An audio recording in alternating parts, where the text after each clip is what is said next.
My name is Shaherah Jordan and I'm from the SRI. For many Londoners, the way in which we use our vehicles is like second nature, or System 1 thinking even. It's key in the ignition, engine turns over, and we're off. And if we need petrol, it's off to the nearest or cheapest petrol station, 5 minutes to the pump, and the journey begins. However, in the next 3 years, some of these behaviours may need to change if we want to continue using our vehicles and driving through the capital. You see, the London Mayor has proposed that the bit of London that falls within the North-South Circular form part of the Ultra-Low Emission Zone, or ULEZ, by 2021. Now, the ULEZ commences in central London in April of next year and requires that cars meet a Euro 4 standard or face a charge if they want to drive through the zone.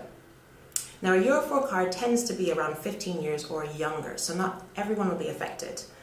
But when you take into account that the government has also announced a ban on the sale of petrol and diesel vehicles by 2040 and are under increasing pressure to bring that forward to 2030, it seems as though electric vehicles are the way forward, right?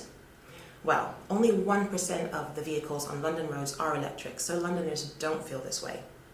Now, pending legislation may feel heavy-handed, but 26% of the UK's greenhouse gas emissions come from transport. And although air quality is intangible, it is harmful, and it also breaches EU set limits. Existing behaviour change interventions such as education, grants and exemptions simply aren't driving the type of change we need in order for our air quality to improve. Now, when we look at behaviour change and pro-environmentalism, the catalyst to change is oftentimes not the environment. Do you remember how emotional the public outcry was when it was announced that there would be a 5p charge on plastic bags?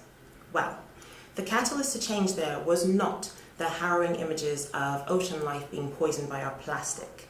The catalyst to change was 5p, a value that can't actually buy you very much in this day and age. If the public was so wedded to the idea of a plastic bag, how much more complex do you think the relationship is between a driver and his or her car? So I plan to use my research to understand what the 5p equivalent is for EV adoption in London.